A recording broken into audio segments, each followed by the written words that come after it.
Ya, jangan numpuk di satu meja biar ini.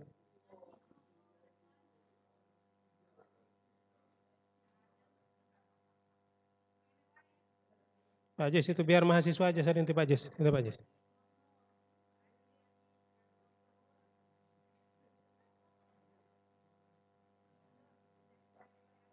Ya, borangnya ngono loh. Ya. Tidak borang.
Kan yang audit yang ujian cuman HESBA ya?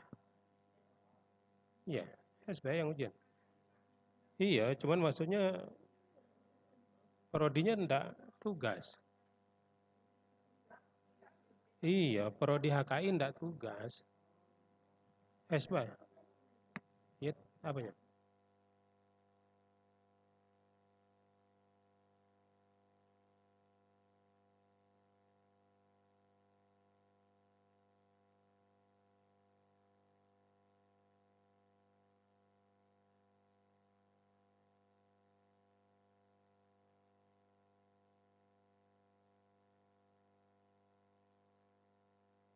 Tidak sobat spanduk. Iya.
Ustadz Ikhwan sini, di Pak Ari, Ari Azhari.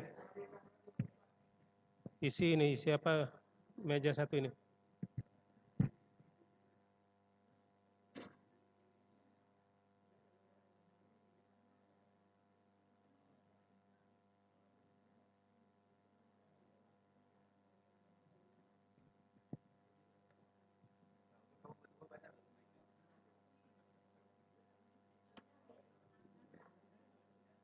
Yang Mbak Ipro, yang petugasnya sudah?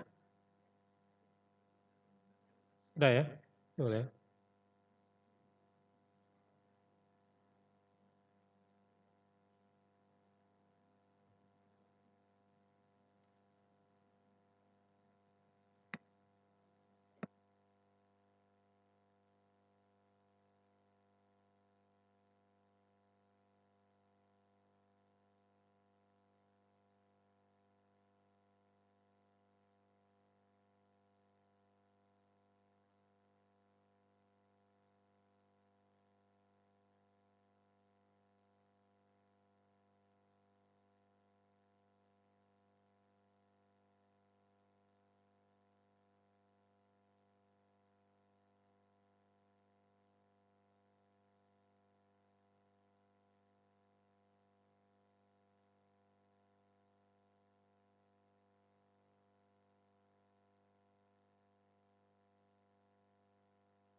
Ladies and gentlemen, pay high attention please because our conference is about to begin.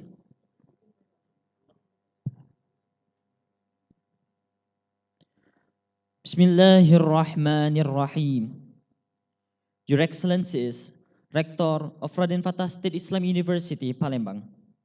The Honorable Vice Rector of Raden Fatah State Islam University, Palembang. The Honorable Dean, Vice Dean, Head of Department of Syariah and Law Faculty. The Honorable Mr. Professor Dr. Aria Nakissa from Washington University as the speakers. The Honorable of the speakers from out of town, both offline or online, ladies and gentlemen. Assalamu alaikum warahmatullahi wabarakatuh. Alhamdulillahi rabbil alamin. وبه نستعين على أمور الدنيا والدين والصلاة والسلام على أشرف الأنبياء والمرسلين وعلى آله وصحبه أجمعين أما بعد. Guest lecturer, Syariah and Law Faculty, Raden Fatah State Islam University, Palembang, with the theme Law and Culture in the digitalization era, Palembang, August 9, 2023. Will be begin by reciting Basmalah together. Bismillahirrahmanirrahim. The second agenda is Quranic recitation will be recited by Mr. Sharkawi MH. The time is yours.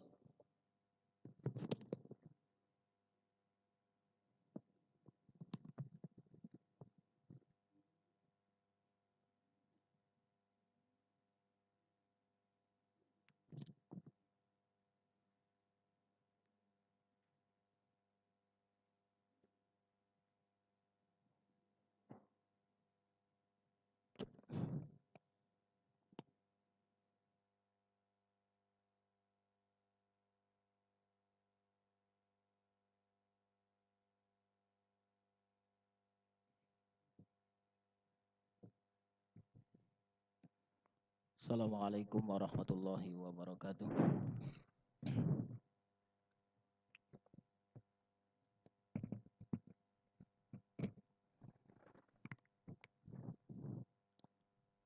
A'udzu billahi minasy syaithanir rajim.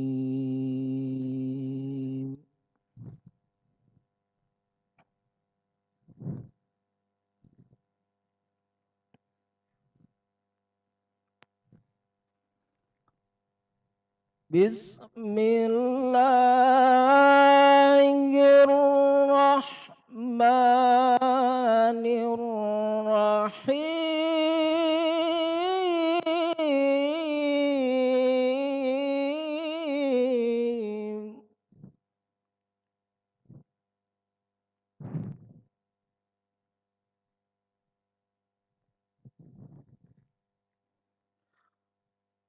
Wa'tasimu bihablillahi jami'an wa la tafarraqu.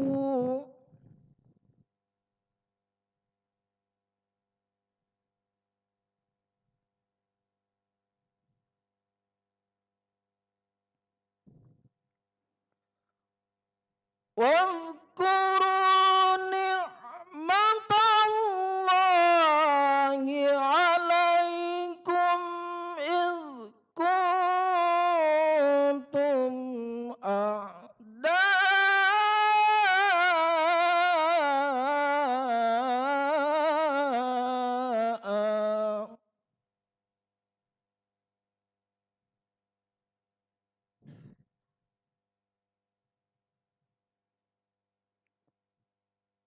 فألف بين قلوبكم فأصبحتم بنعمته إخوانا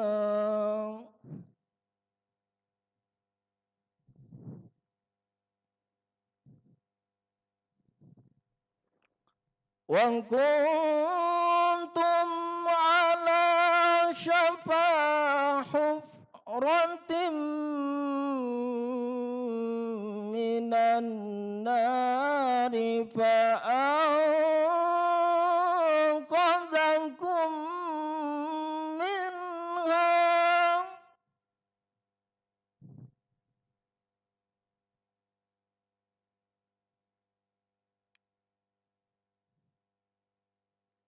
كذلك يبين الله لكم آياته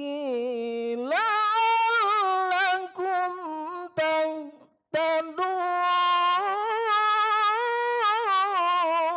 تهتدون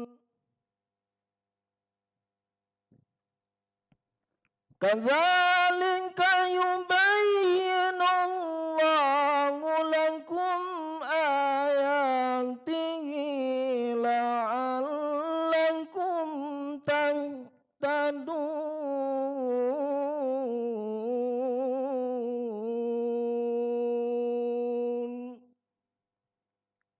Sadaqallahul azim. Assalamualaikum warahmatullahi wabarakatuh. Sadaqallahul azim wa sadaqa rasulul karim wa nahnu ala dhalika minasy syahidin. Amin ya rabbal alamin.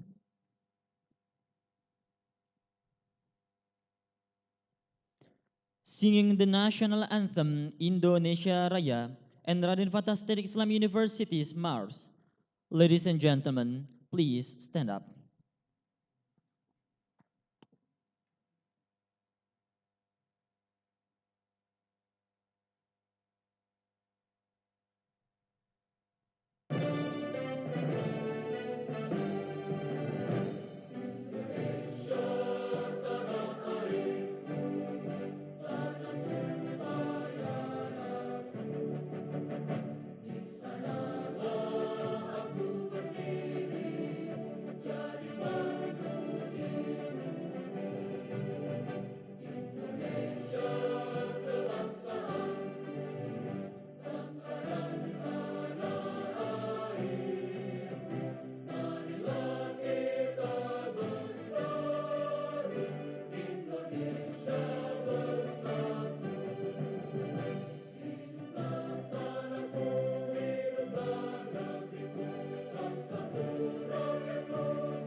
Ladies and gentlemen, please sit down.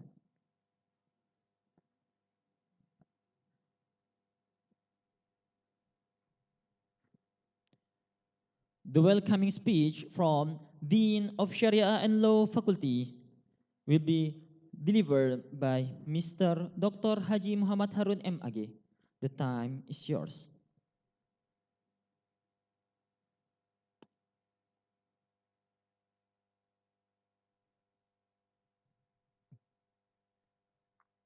Bismillahirrahmanirrahim.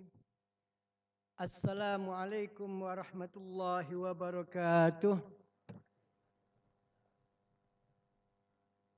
The honorable speakers of guest lecture, Mr. Dr. Aria Nakissa from Washington University in St. Louis. Al-Mukarram wal Muhtaram, Ustaz Fadil Dr. Aria Nakissa. Yang saya hormati Bapak Profesor Dr. Aria Nakissa. 3 bahasa. Satu lagi saya tidak bisa, bahasa Persia.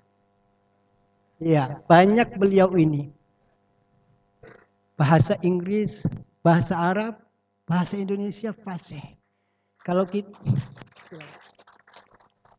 kita ujian dengan beliau, dia ujian, kita ujian bahasa Indonesia, mungkin dia dapat A, kita dapat C. All of Syariah and Law Faculty leaders at State Islamic University of Raden Patah, Palembang, the glorious invited guests.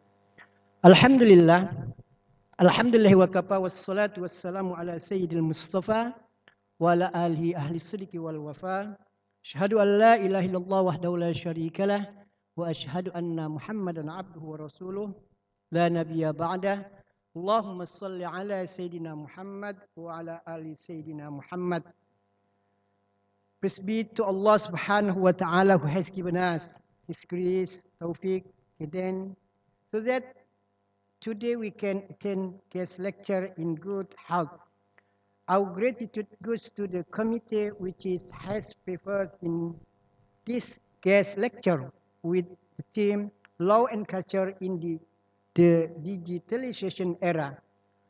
Inshallah will be successful.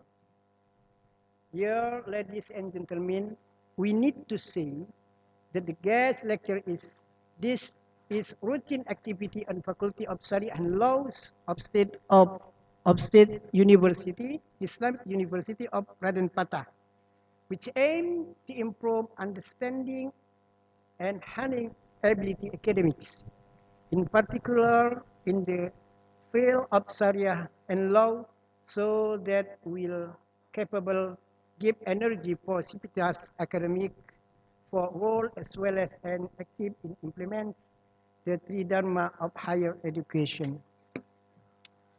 Bapak-bapak, ibu-ibu sekalian, tema dari kegiatan kita pada kuliah tamu saat ini adalah hukum dan kebudayaan di era digital.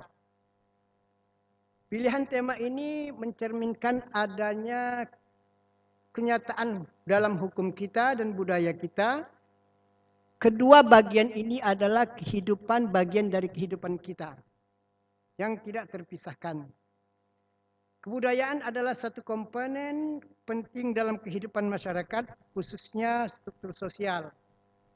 Secara sederhana, kebudayaan dapat diartikan sebagai suatu cara hidup. Keduanya, baik budaya ataupun hukum, itu menuntun kehidupan kita agar kita hidup dalam keadaan sejahtera, damai, tertib, dan itu adalah cita-cita kita. Oleh karena itu, hukum harus dibudayakan. Kalau tidak dibudayakan, itu akan menjadi masalah. Tanpa hukum yang dibudayakan, niscaya sangat sulit mewujudkan kehidupan bersama yang bermanfaat. Karena dapat saja terjadi ketidakteraturan dalam kehidupan kita. Dan mungkin akan muncul situasi homo homini lupus. Hukum itu sendiri bergerak di antara tataran nilai dan realita. Hukum dijalankan berpedoman pada nilai yang merupakan bagian dari budaya kita. Bagaimana bekerjanya hukum dapat dilihat pada hidup di masyarakat. Jadi hukum dapat dilihat sebagai bagian dari suatu kesatuan sistem sosial budaya. Di sisi lain, bapak-bapak, ibu-ibu sekalian, pada era digitalisasi yang ditandai dengan kehadiran teknologi informasi, ternyata telah menimbulkan banyak dampak dan itu perlu disikapi. Mungkin diantaranya kesadaran tentang AI. AI. Iya, saya tadi bicara sama beliau di mobil. Mungkin sebagian besar kita tidak mengenal itu.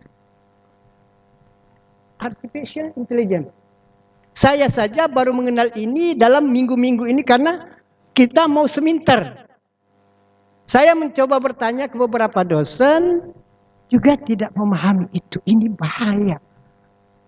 Sementara dengan teknologi yang seperti ini, yang saya dapatkan informasi dari anak saya, my daughter saying, itu mahasiswa kalau buat makalah nggak kayak kita seperti dulu. Cukup mau tampil jam 8, 8 o'clock will present. I have from that. He just say, they just say, tolong buatkan makalah judulnya bla bla bla bla. Nah, kita siap atau tidak? Artinya plagiasi sangat besar. Satu sisi, bapak-bapak, ibu-ibu, ini apa? Plagiasi sangat tinggi, membuat mereka malas. Kita harus siap untuk itu, harus paham itu. Jadi setiap makalah perlu kita lihat. Oleh karena itu, pada kesempatan ini kita mengundang ahlinya, pakar antropologi, Ustaz Al-Fadil, Dr. Aria Nakissa. Beliau ahlinya. Beliau juga ahli dalam ilmu keislaman. Tesis? Ya. Tesis beliau usul fiqh. Subhanallah. Jadi kesempatan pada saat ini sangat baik untuk kita jangan sia-siakan untuk menimba ilmu dari beliau. Beliau akan bicara masalah culture, beliau akan bicara masalah law, hukum dalam konteks digitalisasi sekarang ini. Oleh karena itu kami mohon kepada Ustaz Al-Mukarram Al-Ustaz Al-Fadil untuk membicara, untuk mencerahkan kami dalam konteks hal ini. Terima kasih. Bapak-bapak, ibu-ibu undangan yang saya muliakan, peserta kuliah kita hari ini, kuliah tamu hari ini dihadiri oleh dosen dan mahasiswa S1, S2, S3. Mari kita manfaatkan ini.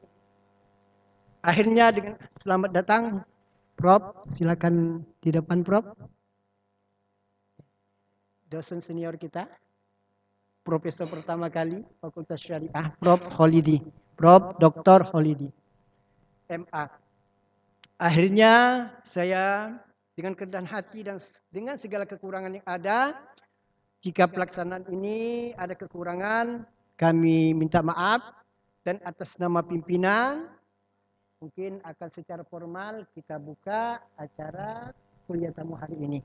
Mari kita buka bersama-sama dengan mengucapkan basmalah. Bismillahirrahmanirrahim. Demikian, mohon maaf. Wassalamualaikum warahmatullahi wabarakatuh.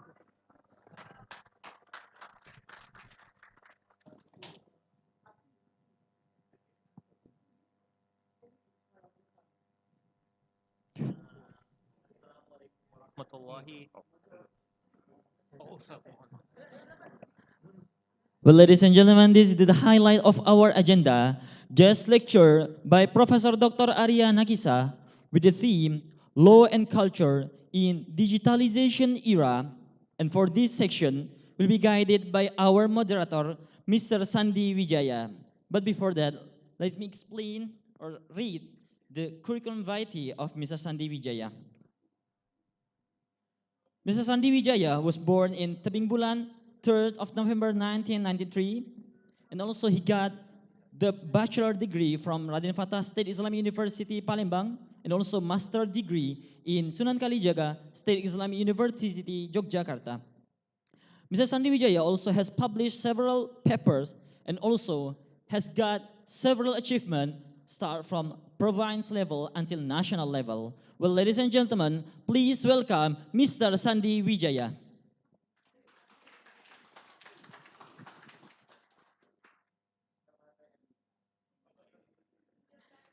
Recording stopped.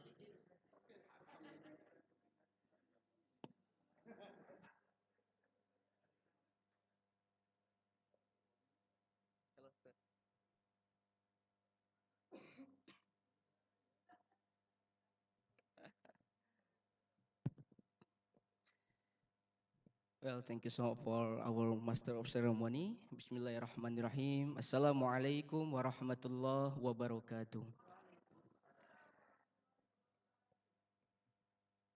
Okay, how are you today, all participants? Good morning. Yeah, nice day because we meet Mr. Aria, yeah, in this room. Recording in progress. Well, our agenda is guest lecture in our faculty, Syariah and Law Faculty at State Islamic University of Palembang. And as far as we know about our term is law and culture in the digitalization era. And let me introduce our speaker first. I will read the curriculum vitae from Mr. Aria. Mr. Aria Nakissa is an expert on law and religion in Muslim societies. Is it true, sir? Yeah. And then he held the position of Assistant Professor of Islamic Studies and Anthropology at Washington University in St. Louis. His research uses anthropological and historical methods. His research cover both pre-modern and modern periods, with particular attention to the Middle East and Southeast Asia. He has conducted extensive ethnographic fieldwork in Egypt, Indonesia, and Malaysia. His writings also draw textual materials written in Arabic, Indonesian or Malaysian, English, French, and Dutch. With regard to the pre-modern period, Mr. Aria has written on Islamic law, Islamic legal theory, Sufism, Islamic theology, and traditional Islamic education. As for the modern period, Mr. Aria has written on colonialism in the Muslim world, Islamic reform movements, human rights law, and counter-terrorism. And how about his education? 2012, doctoral anthropology and Middle Eastern studies in Harvard University. Yes, sir. And then his thesis is Islamic law and legal education in modern Egypt. And in 2011,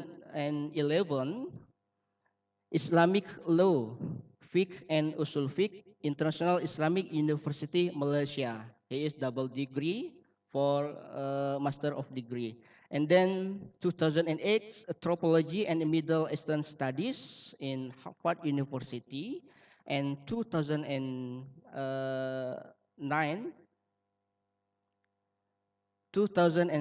Doctor of Jurisprudence, Harvard Law School. And when I read this curriculum vitae so long, sir, yeah, maybe I don't read all of them because we will begin our seminar today. Okay, everybody. I think that's all for curriculum vitae for our speaker.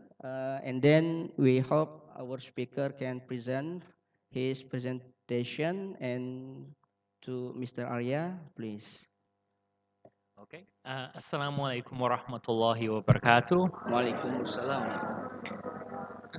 Saya bersyukur kepada kalian khususnya dekan dan semua dosen lain memberikan kesempatan ini kepada saya berbicara dengan kalian mengenai topik undang-undang dan budaya di periode digital. Dan ketika saya membicarakan isu ini, saya akan memfokuskan pada dunia Islam. Saya mohon maaf, saya masih di proses belajar bahasa Indonesia dan itu lebih mudah bagi saya menggunakan bahasa Inggris. Oleh sebab itu, saya akan memberikan presentasi saya dengan bahasa Inggris. Mungkin itu presentasi kira-kira 30 ke 40 minit hingga kita sampai ke jam pukul 10. Setelah itu kita bisa membicarakan pertanyaan dan jawaban dan pada waktu itu saya akan lebih menggunakan bahasa Indonesia. Okay? Okay? So I will begin. So this is a very interesting topic. It's a very important topic. Computer technologies are transforming all societies across the world, all religious and cultural traditions across the world. And Muslims, like other people, are facing the challenges that are associated with this transformation. So we began discussing this transformation actually yesterday. Yesterday, I specifically gave a talk about how the digital era, which centers on, when we talk about what is digital, we're talking about computers, kind of how the computer era and related computer technologies like internet, like social media, like robots are changing law and culture. We were giving a lot of it. So I began discussing this topic yesterday, uh, and I gave attention to some key concepts. And I would like to go ahead and briefly introduce those concepts because they will be useful in discussing the broader topic today.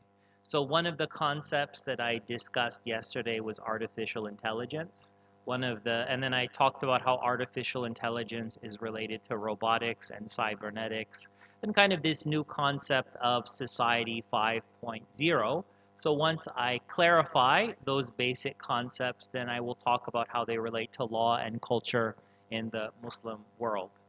So artificial intelligence, as you might know, is basically the ability of a computer to perform tasks that resemble the type of tasks performed by human beings using thinking processes.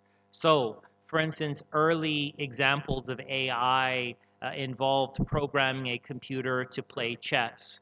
But more recent examples include using computers to diagnose diseases, using computers to uncover hidden patterns in statistical data, to translate from one language to another, to scan CCTV footage for evidence of crimes. These are all things that can be done. In the past, you could only have a human do something like this because you required human intellectual capacities.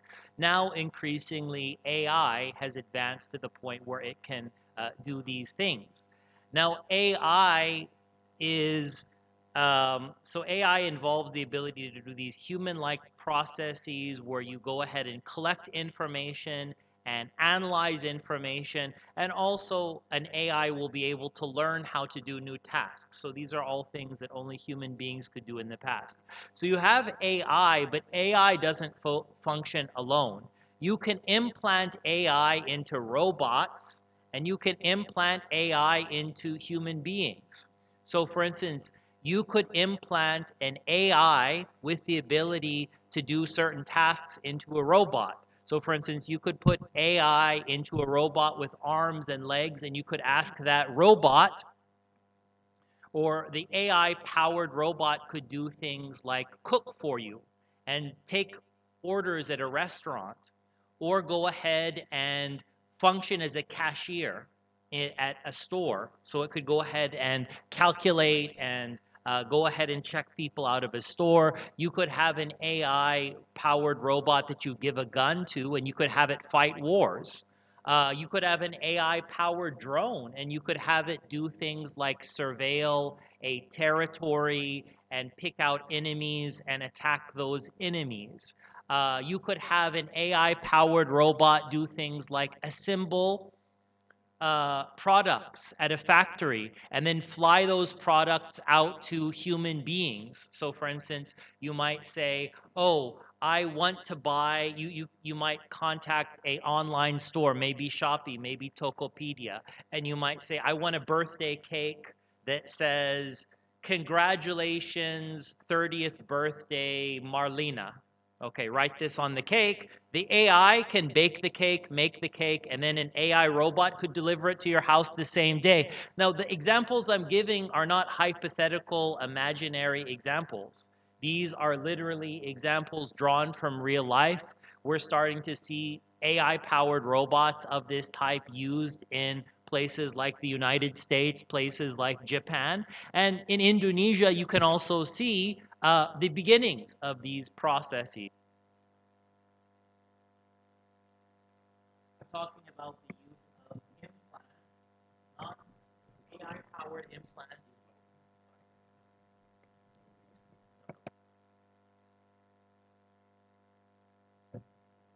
Hello? Yeah, okay. When I'm talking about cybernetics, here we're talking about AI computers that aren't implanted into robots, but which are implanted into organic beings like human beings. So for instance, you could have an implant in your brain that helps you store information and translate from one language to another.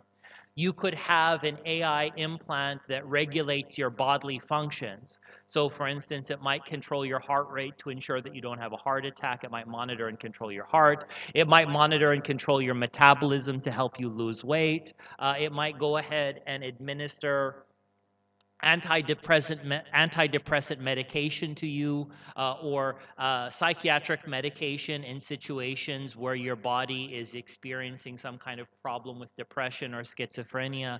These are all applications of AI technology which involve not implants in robots, but implants in human beings. Okay, so I've explained a little bit about AI, which is going to be a central, if not the most central technological innovation characteristic of the digital era.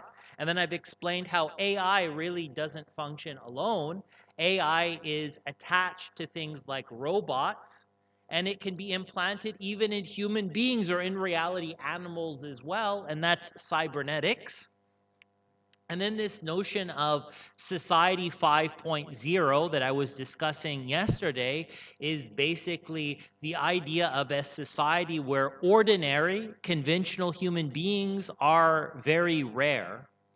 Basically, in this society is not fulfilled. We think of a society in which all of the intelligent beings are humans, regular humans. But the future will be in a situation, will be a society where most of the intelligent beings, and in fact, the most intelligent beings aren't humans. They're AI robots. They're AI, or they're human beings which have been transformed through implants. So not ordinary human beings, but humans who have implants which enable them to do new things. Like, for instance, it increases their IQ from 1 to 200 to 300. They can rely on the AI implant to memorize 1 million texts, to translate from one language to another. So, for instance, maybe these are people who, today, people are very impressed if you can memorize the Quran, if you know 10 languages. With the AI implant, you could theoretically do this. Just give someone an implant and automatically give them this capability. This would be an example of a cybernetically enhanced human being. So the belief, when people talk about society 5.0 as the future of human society, what they're talking about is a society which is filled by AI-powered robots and human beings who have AI implants. And how is that going to shape law? How is that going to shape culture? How is that going to shape religion in the future? So that is kind of our topic today, although obviously it's going to transform all human societies, but at a university of this type, we are especially interested in the likely changes that will happen to Muslim societies. The dean mentioned some issues that we're already seeing right now.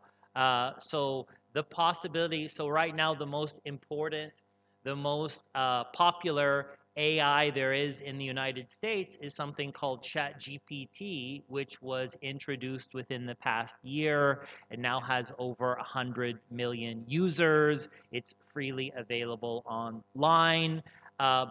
ChatGPT is very important because it demonstrates the kind of intelligent processes, the kind of power that an AI has. An AI, you can think of it ideally, the most advanced AI would be like it can do everything that a human mind can do, but just much better. So, in the past, to the extent that human beings, in the past, in order to search for information, you needed a human being like a librarian to help you find information. You might say, oh, I'm very interested in collecting together articles on the history of Islam in Indonesia, and you would ask for help from a professor or a librarian to help you collect together the sources. Then you have the introduction of search engines that have some level of AI ability to them. Although rudimentary, they can go ahead and, through the use of keywords, kata kunci, collect together different sources. AI represents a jump far beyond that. So when you talk about ChatGPT, you can ask ChatGPT to write an article or a book on any subject that you want. And you can ask it any kind of question that you want. You might say to it, please write a book, please write an article that tells me the answer to a particular question that I have about Islamic law. So you might ask it for a kind of a fatwa with explanation. So please explain to me how to pray. Please explain the Islamic position on, let's say, are you allowed to are you allowed to sell alcohol if you're a Muslim store owner? Can you sell it to non-Muslims? The AI will go ahead and collect together the material. So unlike a Google search can find hundreds or thousands or millions of sources on your topic. ChatGPT can find hundreds or millions of sources on the topic in different languages and then synthesize all of them together into a new paper, a new article, a new fatwa, a new book, and can do that in a matter of seconds. And it's only getting better. So in the future, you could go ahead and have an AI like ChatGPT. You could go ahead and say, please write a book on the history of Islam in Indonesia. So what that book would do is it would go ahead and collect information from millions of sources. It would say, okay, for the past, Indonesia has a religious history that extends back thousands of years in the past. So let me read every book in Portuguese and Spanish, what these explorers were saying, maybe in the 14th or in the 15th and the 16th century when they were visiting Indonesia. Let me go ahead and translate everything that was ever written in Sanskrit, where you have people writing about the cultures of Indonesia. Let me go ahead and collect together all of the ethnographic data. So all of the anthropologists or all the colonial officials that were visiting the different cultures of Indonesia, like, for instance, Minangkabau or Bugis or any of them, can synthesize all of that information from dozens of different languages, dozens of different sources, qualitative data, statistical data, because you might have a lot of statistical data on the history of Islam in Indonesia. Maybe the Dutch, for instance, kept records. Okay, in every Indonesian city, it's 50% Muslim and maybe 50% of people, maybe they're writing in the 1700s, 1800s, maybe 50% of the population in this region haven't converted to Islam yet. And in every one of these regions, there are this many pesantren and there are this many schools and there are this many Islamic courts. Can take all of that together and then write a new article or a new book, maybe a 500-page book based on 1 million different sources and hundreds of different languages. It can do that in a matter of seconds. So what does that do to when you have students who can, when you ask them to go ahead and write a scriptsy, they can just have the AI do it. Also, when it comes to researchers, why are you going to pay a human researcher thousands of dollars every year or many juta rupiah every month to write research and books when the AI can do, in most cases, I don't want to say in all cases, but in most cases it can do a better job. Also, why would you go to any human religious scholar? Let's imagine you have a question about Shafi fiqh, like the Shafi fiqh of prayer.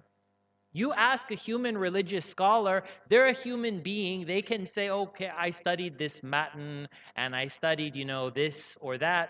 The computer can go ahead and analyze every single Shafi text that's ever been written, can explain how these Shafi positions have changed their views with respect to what exactly are the rules of prayer, all the differences in the schools, how they're related to every tafsir, every Quran, every hadith that's ever been written, how the scholars of different regions, how maybe, for instance, the scholars in Arabia have a different perspective on, for instance, when you can do Jama and Qasr than the scholars of Southeast Asia or the scholars of maybe Central Asia, can go ahead and collect all of this data to you. In that situation, you will have a situation where people will increasingly rely for their religious knowledge on AI. So these are the kind of, so I point this out as an example, not only to demonstrate or indicate the power of AI, but how it is going to transform the teaching and learning of things like Islamic law. So Islamic law, documents on Islamic law, research on Islamic law, articles on Islamic law, books on Islamic law. Even if that book or that fatwa is written by a human being, probably what's going to happen in the future is you will have a mufti or you will have a scholar, and that scholar will have a question, and they'll use AI to kind of help write the basic document, and then they'll alter the document in various ways. They'll say, okay, this is a mistake by the AI, or this is something that needs to be added. However, in any case, the AI will become crucial to this. And in fact, one of the big issues that emerges when we're so once we recognize that AI is very much going to impact how people acquire knowledge of Islam, how they, or of any religion, and how they are going to answer questions and learn and teach and get fatwas, the future of Islamic knowledge and the future of people's understanding of Islam becomes very closely linked to AI. Because you can program AI not to answer certain questions, or you can program AI to answer questions in a specific way. So imagine we were in a world where all of the countries were divided into some follow the Shafi school, some follow the Hanafi school, some follow the Hanbali school. And then maybe Hanbalis design the AI. So whenever you ask a question about what is the proper Islamic position about divorce or about prayer or about fasting, they give the Hanbali position, and it's programmed not to give the Maliki position or the Shafi position. In that case, the Hanbali position will start spreading. You could also imagine other situations, and this is more realistic. Imagine you have different schools of interpreting Islam. Maybe you have some schools that are modernist, some schools that are more traditional.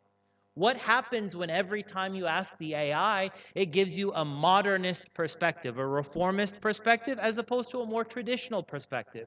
This isn't a hypothetical because ChatGPT is being programmed in exactly this way.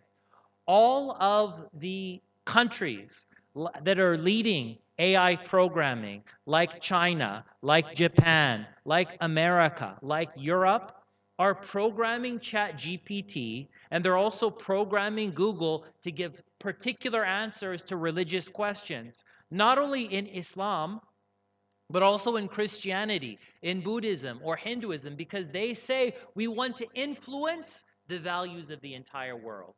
We recognize that in the future, there are going to be these religious traditions, there are going to be these cultural traditions, there's going to be particular understandings of Islamic law. But we in America or we in China want people to understand Islamic law in a particular way. So maybe if we're in China and we're dealing with Uyghurs, we want them to believe, okay, the proper interpretation of Islam is you can be a Muslim and be a member of the Communist Party, no problem. Maybe there are other interpretations of Islam, but that's the interpretation we favor. Or you can be Muslim and you can design your mosque like a Confucian temple, no problem. Or you can be a Muslim and, for instance, if you're a Muslim woman, you can marry a non-Muslim Han Chinese male, no problem. Some scholars have fatwas like that, so they say, okay, these are the kind of fatwas that you're going to be able to search for, that the AI is going to teach you, and fatwas which are different are not going to be there. You also have in every country, so not only do you have in every country some people who have more modernist perspectives, some people who say, oh, with respect to many traditional Sharia rules, let's say the hudud, there are some scholars who say, yeah, they should still be applied today. There are some scholars who say, no, because of cultural or technological or social changes, you should not apply them. So the AI will pick a particular perspective and then only answer based on that perspective. And that transforms people's understanding of Islamic law. Another thing that you have is, in our own era, nationalism is a very, kebangsaan is and national ideology is a very important force, and it affects how people understand their culture. It affects how people understand their religion. But different societies have different national ideologies. Every society has a national ideology. China has a national ideology. France has a national ideology. Indonesia has a national ideology. We can say that without saying it's good or bad. It's just a fact of life. It's a fact of political life. But that national ideology shapes how we understand religion, how we understand culture, how we understand the past.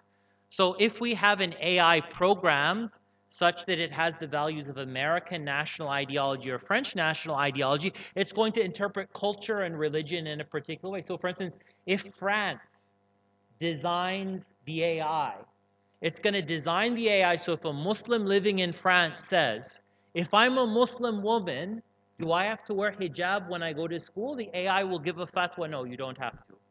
You should assimilate to French culture. Maybe if someone goes to a Pakistani designed AI, the AI will say no. Or Indonesian designed AI, they should say no, it's wajib for a woman to wear a veil.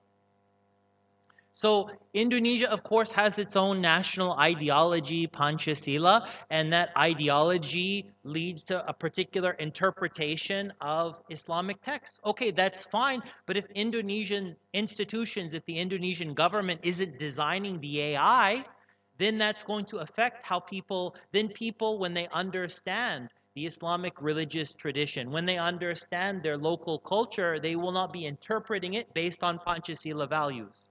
They will be interpreting it based on the values of whoever designed the AI.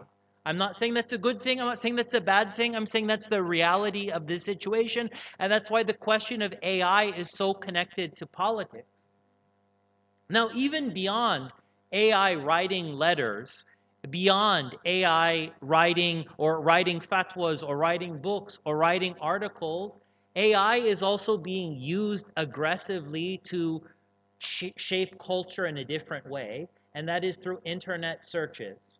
So, and that is also through recommendations from particular videos. So right now when people get knowledge, maybe in the past, the way that they would learn about their culture, the way that they would learn about law, whether it's secular law, whether it's Islamic law, they would learn about those things from a teacher.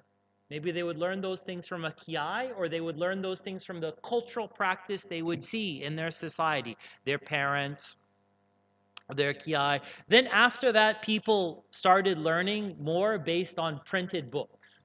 So whatever they learned in a printed book, that's what they would learn about. That's how they would understand their culture. That's how they would understand their religion. That's how they would understand their legal system. Now, the way that people learn is through information spread through social media and internet searches. So if you want to control how people understand the Islamic religion, how they understand Indonesian culture, that is going to depend on internet searches and recommendations and what you see on YouTube and what you see on Twitter. All of these companies, all of these social media and internet companies are now using AI to promote certain perspectives and demote other perspectives. In fact, the US, which people will say is an example of a very open country, they say we ban AI developed by China in our country. We don't want, for instance, what's it called? TikTok. TikTok, we don't want. TikTok is a national security issue. Why? TikTok will go ahead and in terms of recommending videos, they have an AI in TikTok which says if there is a video with a view that is anti-China, that for instance says Taiwan is its own country, or starts talking about what's going on with Uyghurs or what's going on in Buddhists in Tibet, don't show. Don't show at all or only show to a small number of people. However, if it's something pro-China, like for instance, how China is developing the Belt and Road Initiative, how China's GDP is rapidly increasing, how China responded very well to COVID, all of these kind of things, okay, many people can see that. So the Chinese system is very successful. I'm not saying this to be pro-China or anti-China. I'm just saying this is how things work. Similarly, the US companies like Facebook, like Google, like ChatGPT do the same thing. If you have material which is seen as criticizing, being critical of the US government, it's barred. It's either completely inaccessible, you don't know, the AI decides, it says no one will see this, or anyone who supports the American view, any video content, any article, any book, any blog, any Twitter post that supports the American view, we want it to be seen by 100 million people. If you have an alternative view, either you cannot post it at all, it's immediately removed, or it's only going to be seen by 10 people. So maybe one person says this. Maybe one person says something like, okay, we have, these are actual cases drawn from the United States. In the US, if you say something like, there are questions about the Russian elections, there are questions about the Chinese or the Iranian elections, they're not accurate, the US amplifies. If you say there are questions about U.S. election, they could be inaccurate.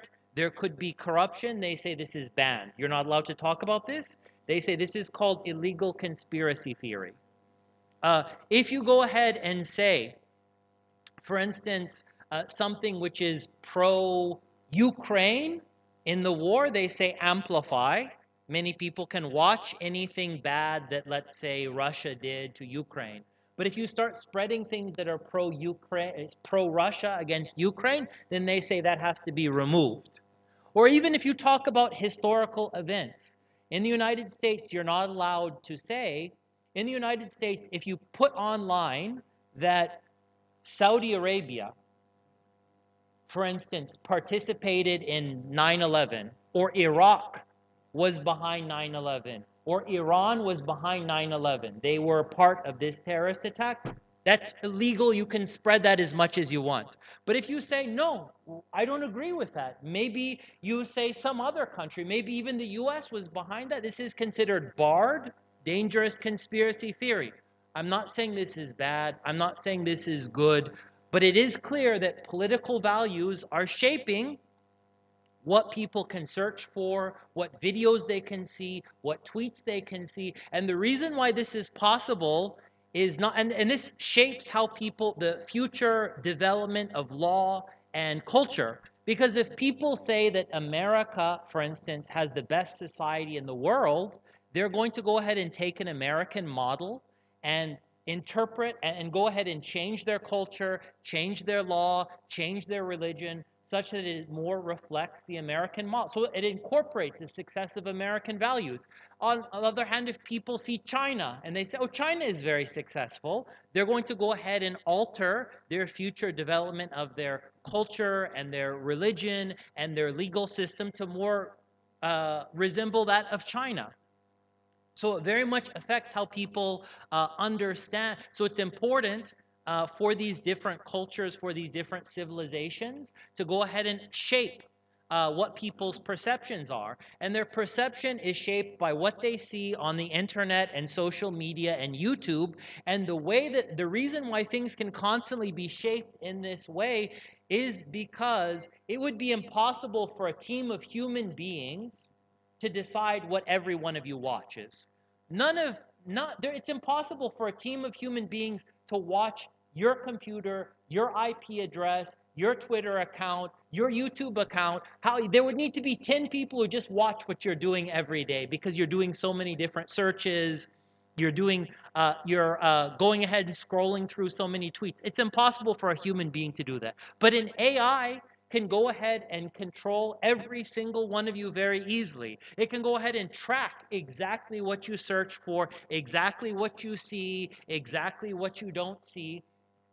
And in that way, AI is shaping our opinions, and it's shaping our future beliefs about what kind of values we want to incorporate into our culture, into our religion, into our legal system. Are they going to be more Chinese? Are they going to be more American? Are they going to be, something else altogether? So this is important for thinking about the future of AI and digitalization era in general. A couple of additional points that I wanted to bring up because I don't want to go on too long. So right now I've been talking about how AI, how these new technologies are shaping culture and law through the dissemination of values via social media, via the internet. But I'd also like to talk a little about robots and cybernetics as well, which can be powered by AI.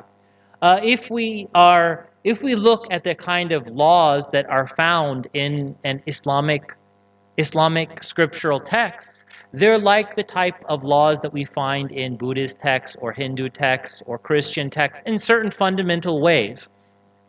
So all of them assume that we are dealing with societies which are based on basic human instincts. So humans naturally, on the basis of their biology, on the basis of their instincts, form certain relationships. They marry, they have families, they build cultural communities. Even religion, it's been demonstrated, has a biological basis. So when people form into communities that worship together, these are all part of human nature. However, AI-powered robots can change that. And in fact, these changes are already starting to be seen right now. So in places like the United States and Japan, you have an increasingly individualistic society where people, because in order to have a marriage, in order to have a family, in order to have a community or religion, it requires many limitations on your freedom because you have duties to others. You can only have a family if you're willing to go ahead and sacrifice your time to go ahead and give nafqa to your family, to go ahead and raise your children, to go ahead and take care of your parents in their old age. That very much limits your individual freedom.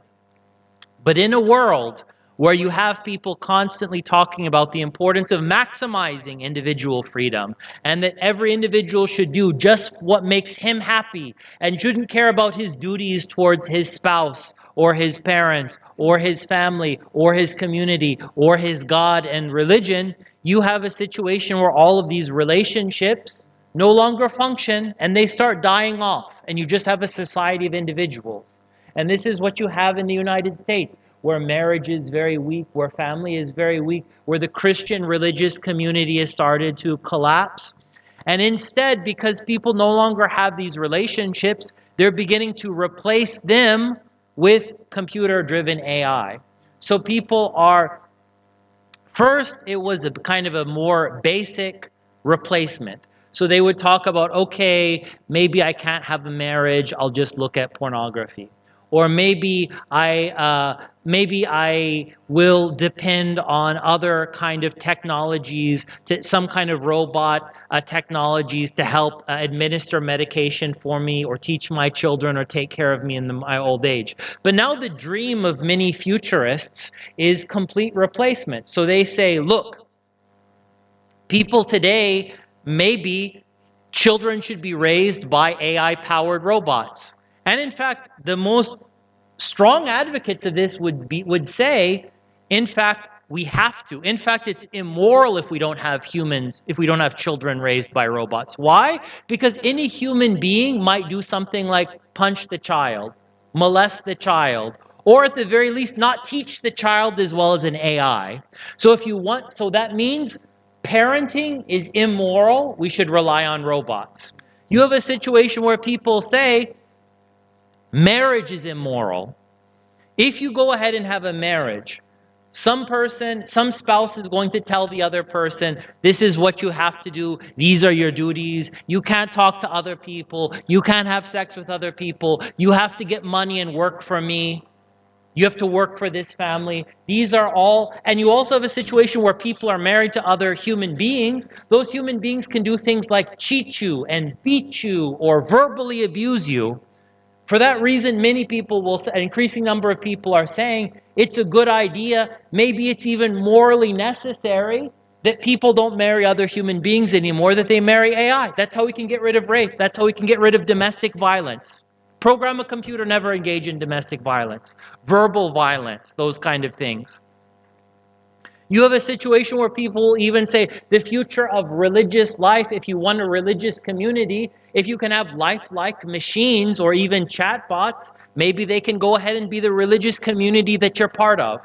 Don't force other people to be part of your religious community. Just interact with lifelike robots that will go ahead and carry on your religious views. Now, replacing human relationships and human beings in this way is an aspect of notions like Society 5.0. But it raises ethical questions for Muslims. Is it a good idea? Is it permissible? Is it ideal to go ahead and replace all human relationships and depend on robots? What are the downsides of that? And keep in mind, once you make a human society which is this dependent on robots, it's difficult to imagine how you could go back. Because people will say, I haven't been trained to respect my parents, I haven't been trained to sacrifice my happiness to help serve my spouse, to help serve my religious community. I've become addicted to just depending on robots. You could create a society where even if it is discovered in the future that there are these problems, unforeseen problems with robot replacement, you can't go back. So, and that is obviously a radical change in human culture and human law, because all of a sudden you're going to go to, ordinarily the way that we fulfill human beings' happiness, the way that we raise our children, the way that we fulfill people's needs for emotional support, sexual support, is through laws and cultural norms. We say you need to learn to respect your spouse, you need to learn to work and give nafqa for your spouse. In the future, people are saying, no, replace all that for robotics. Don't teach people to take care of children, robots will take care of the children. Don't teach people all of these akhlaq to be a good spouse, just replace it with a robot. So this is a radical type of change in culture and religion and law. Finally, one final point is when we talk about, that's robots. Now let's move on to cybernetics. Islam is a system like Buddhism, like Christianity, like Hinduism, like Judaism. It presumes that it is a religion for human beings. It's designed for human beings. What happens in a situation where people alter themselves through cybernetic implants in a way that they're very different from human beings? You could imagine people altering themselves through cybernetics in such a way that maybe they become more religious or less religious, because it's been proven that parts of the human mind are correlated with levels of religiosity. So you could have a machine stimulate parts of the human mind to make you more religious or less religious. You could have a situation where instead of people seeking their happiness through, let's say, prayer or marriage, you could have an AI implant which goes ahead and makes them feel happy even if they're not married, even if they are not, supporting their family, even if they're not praying, they won't feel depression. You could imagine also a situation where cybernetic implants are used to completely change the human body, and where people even argue that this is necessary to do. So imagine you say to a human being, right now, my mind has certain forms of, it's possible for me to commit aggression. It's possible for me to murder and steal. Why shouldn't we go ahead and put in an AI implant that ensures that you will never steal, that you will never kill, that you will never rape? Automatically it freezes your behavior so you won't do that. That would enable us to get rid of crime in our society. No longer would we need to depend on things like criminal law or the hudud to prevent people from stealing. No, we'll just alter human biology such that people never steal or kill or anything like that. What if, but then once you go ahead and you program a human being such that there's no longer any free will or no longer stealing or no longer anything like that, you say, are you really dealing with a human being anymore? Is it half human, half robot? And people will say, if you gradually alter human beings such that you alter their level of religiosity, you alter their inclination so that they never would steal or kill, you go ahead and alter their dopamine system such that they no longer feel sad if they're alone or if they don't have a family. If you alter them in all of these different ways, you're no longer dealing with a human being anymore, and people will talk about this topic under the heading of transhumanism. Most of the scholars now who are living in the West, they say that the human race will end within 50 to 100 years. Not because someone is going to take a gun and shoot everyone, but because people will gradually alter their genetics and their biology via implants. So they'll have new hearts that enable them to live maybe 100 or 200 years. They'll replace different parts of their body so that they don't grow old at the same rate. They'll fundamentally they'll alter their mind so their psychology is radically different. So the new cybernetic implants that are part of these changes are also going to radically change human culture and law and religion at a fundamental level. So these are some of the challenges that all societies, including Muslim societies, will have to face in the next 50 to 100 years. I will end on that note. Yeah, give applause please to Mr. Aria. This that's amazing topic, sir, because we know about a function and benefit about AA, and also. But I have a question for you. Do you study about Indonesia law, Indonesia government, or positive law in Indonesia? I'm sorry, one more time? Positive law in Indonesia? Are these changes possible in Indonesia? No, I mean law in Indonesia. Oh, how will these affect law in Indonesia? Yeah. Okay, okay.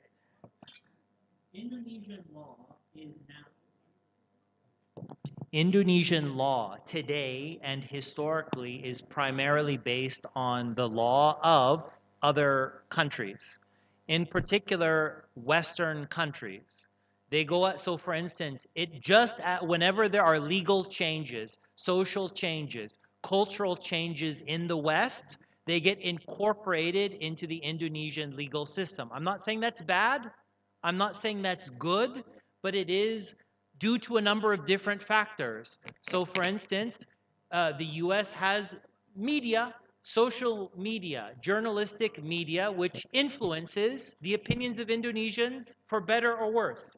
The US has NGOs in Indonesia, which affect society for better or worse. So if there is a law in the legal change in the United States where they start saying,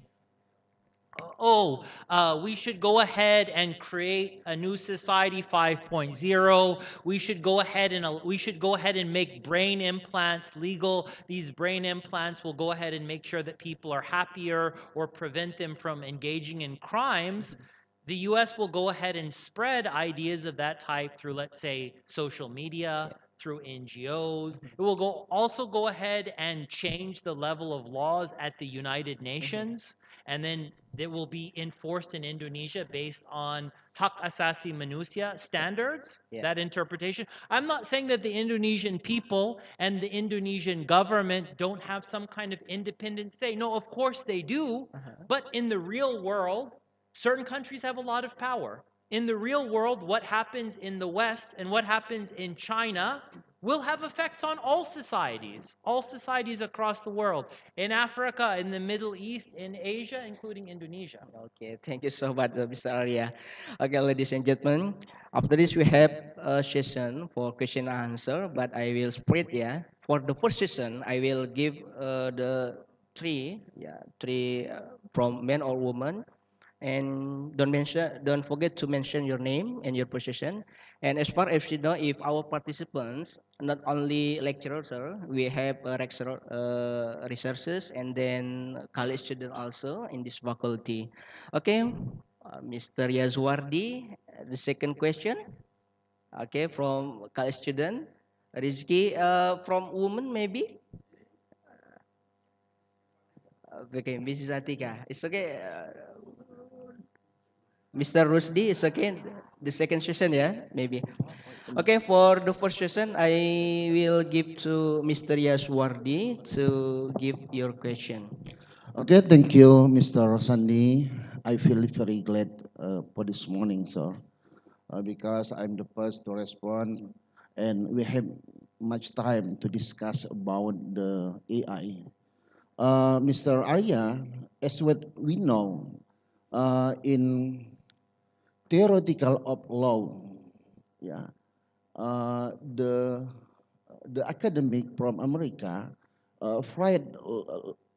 Lawrence Friedman, he say in his book, the law is consists of three kinds: the legal culture, the legal structure, legal substance, and legal culture.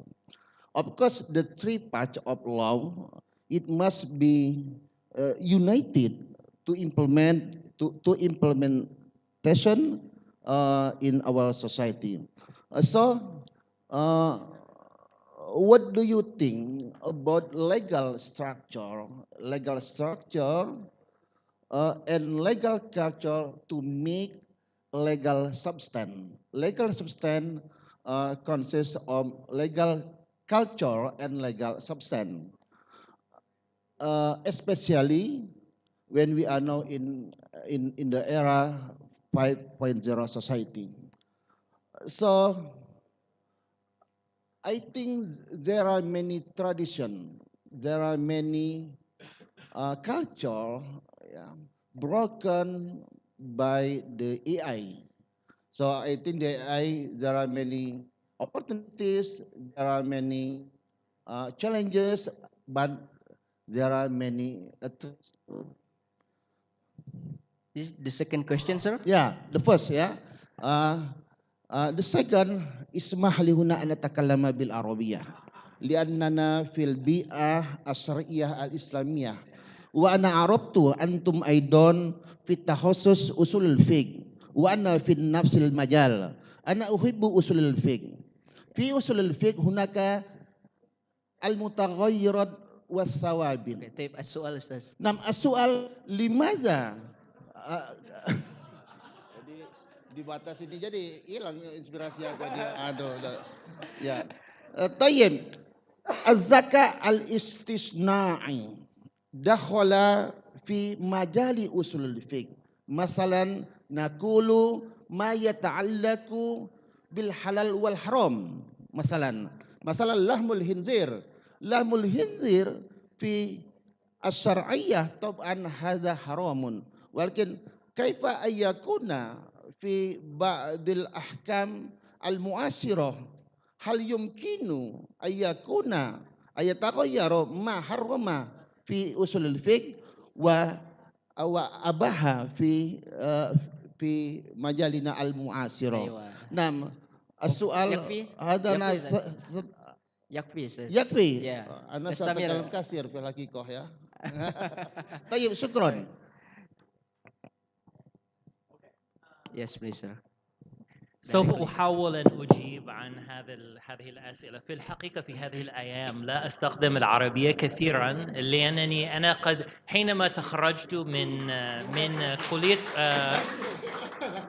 من الجامعة الإسلامية العالمية بماليزيا كنت في ذلك الوقت أستخدم اللغة العربية يوميا، لكن في هذه الأيام هذا يصعب علي قليلا، لكن سوف أحاول أن أجيب عن المسألة.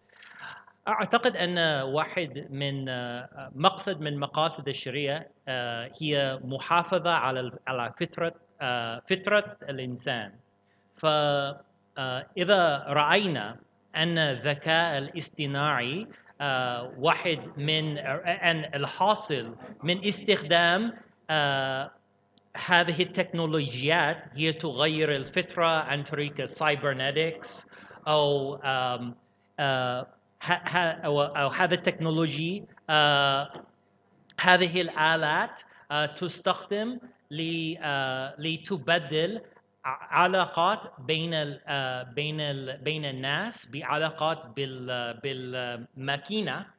فمثلا نبدل العلاقة بين الزوج وزوجة بالعلاقة بين الزوج والروبوت هذا يتعارض مع مقاصد الشريعة. فلذلك أنا لا أقول أن الذكاء الاصطناعي هذا شيء حرام، لكن هناك كثير من هذه القضية قضية خطيرة جدا، ولا يمكن للمسلمين فقط أن نوافق على استخدام هذه التكنولوجيات بغض النظر عن العواقب المتوقعة من هذا، من اعتناق الذكاء الاصطناعي. وأرجو أن هذا يكفي بالنسبة للإجابة عن هذا السؤال. أيوة. أما السؤال الثاني أنا أستخدم ممكن اللغة الإندونيسية أو اللغة الإنجليزية. لا بأس لا بأس. أين Okay. تحب؟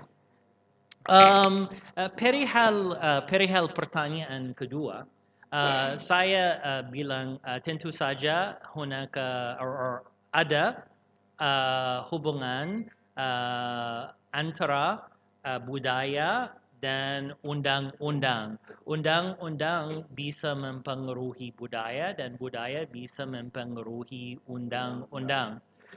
Contohnya jika kita melihat bahwa masyarakat menjadi lebih sekuler, itu akan membuat undang-undang yang lebih sekuler.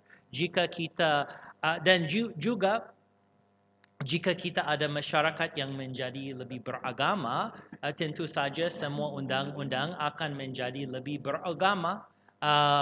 So kita harus bertanya mengenai beberapa. So saya pikir ada beberapa teknologi baru dia mengubah budaya masyarakat. So contohnya, jika orang menggunakan AI dan menggunakan banyak robot karena dia gak mau dibatasi oleh kewajiban terhadap manusia lain, itu bermakna bahwa dia akan lebih menjunjung atau ada ketagihan kebebasan maksimal. Dan oleh sebab itu, setelah itu dia akan menolak semua undang-undang yang berdasarkan nilai-nilai selain kebebasan maksimal. So contohnya, jika ada seseorang ketagihan seks dengan robot, atau dia menggunakan robot untuk mengurus dia ketika dia anak kecil atau ketika dia sangat tua dan memerlukan pengurusan dari individu lain, jika dia dari biaya itu, atau jika dia dari suasana lingkungan itu, dia akan menolak semua undang-undang tradisional berdasarkan nilai syariah. Mengapa? Karena nilai syariah ada syariah menjunjung nilai kebebasan pribadi, tetapi juga menjunjung nilai-nilai lain seperti kewajiban terhadap suami istri, terhadap keluarga, terhadap masyarakat. Oleh sebab itu saya bilang, jika semua manusia sebagai budaya ketagihan robot dan tidak belajar dan tidak berlatih membatasi kebebasan pribadi untuk memenuhi kewajiban sosial karena dia hanya menggunakan robot untuk mengganti hubungan-hubungan sosial, itu akan mengubah budaya dan itu juga tercermin di undang-undang yang hanya akan berdasarkan nilai kebebasan pribadi maksimal. Dan ini tidak hanya teori, ini sesuatu yang kita bisa menyaksikan dengan undang-undang di Barat.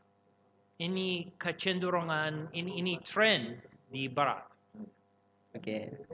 Thank you so much, sir. Actually, there is participants feel dumb because probably there is one can't speak English, but Okay. when they hear you speak bahasa, all of them believe if they can ask you about this theme. So okay, the second question I give to Rizky. Yeah, he is student of Sharia faculty. Please. Okay, thank you for this opportunity. Well, okay, thank you, sir. Well, my name is Muhammad Rizki, and I'm focused on Islamic family law. And then, so before the question is about, we know, I'm as the youth that know, I always use ChatGPT, Google Scholar, or something like that because it is so reliable and also make easier for my job or something like that. So my question is about, there are two questions from me. The first is about what I have to do as the youth to face the challenge, to face this phenomenon, because we know that because of ChatGPT or AI, it make jobless to another people, like what happened nowadays. That's the first. And the second about the law or assault fake, because we know that nowadays, like what you said before, that if you wanna search something about Sharia or and then law, we just have to type the keywords to ChatGPT or something like that, and then he will give us amount of information. So, but at the same time, there is a word that say, if you don't have a teacher, so the devil will be your teacher.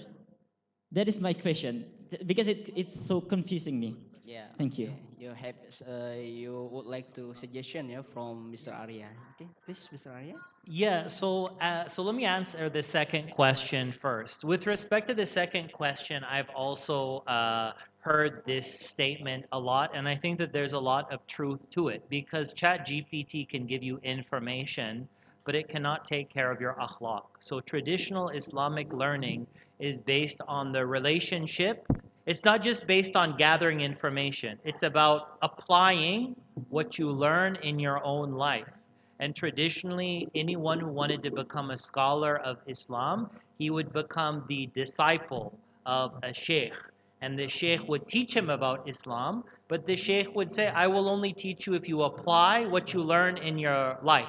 So it's not just a matter of learning learning to pray, learning to dress in a particular way, learning not to engage in certain kinds of financial transactions. No, you have to do them in your own life. And in fact, practicing what you learn is harder than just learning the information. In fact, if you don't practice what you learn and you don't use what you learn to change your heart, because every time you practice what you learn, it also changes your akhlaq. So for instance, if you go ahead and practice prayer, it deepens your iman and if you avoid that which is haram in your life, it deepens your taqwa. If you go ahead and wear humble clothing, you don't wear gold, you don't wear silk, this makes you a more humble person. So practicing and changing your akhlaq with the oversight of a kiai is something that Chat GPT and AI cannot do. So this is one reason why you want to have human teachers. That's one benefit of human teachers. Now, in terms of the second, and that's why people will say we're very worried if someone learns Islamic knowledge and they don't learn Islamic akhlaq and they don't practice Islamic knowledge in their mind, because someone who has bad akhlaq, he can be very dangerous if he has a high level of Islamic knowledge. Because someone who has evil plan, who has bad akhlaq, is the most dangerous to Muslims if he has the highest level of Islamic knowledge, because it's easier for him to trick. And in fact, we see this in the history of Indonesia and many other Muslim countries. Yeah. Many people will say one of the worst things that ever happened in Indonesia were people who were scholars of Islam, Orientalists, and colonial agents like Christian Snokorgrania. Yeah. So learned a lot about Aceh, a lot about Islam as a way of tricking and deceiving and controlling the Muslim people. Because even though he was a very bright mind, very, very smart and very, very knowledgeable, he did not have ikhlas, he did not have good akhlaq, and it caused a big disaster. Now, in terms of the first question, going back to the first question that you raised, what happens if you have these technologies that can go ahead and write an essay very easily, and it can replace students and researchers, or can also replace doctors? You have AIs that are used in hospitals that can go ahead and see a video of someone who's sick and then diagnose them, say this is the kind of cancer that you have, and on top of that, this is the kind of treatment that you should have. So it will say, take these pills, or it can even perform, if the AI is attached to a robot, it can perform the operation, and maybe can perform the operation better than a human being can. So you will still have doctors, but the number of doctors will be less. You will still have students and teachers, but the number of students and teachers will be less. You can have an AI that drives a car, so you can still have taxi drivers or delivery drivers, but their number will be less. Now, one can go ahead and say, oh, there's some obvious solution if you go ahead and follow these lessons, if you read these books, if you study this subject, this is going to be a way to avoid the problem. But in reality, it's not obvious that that's true.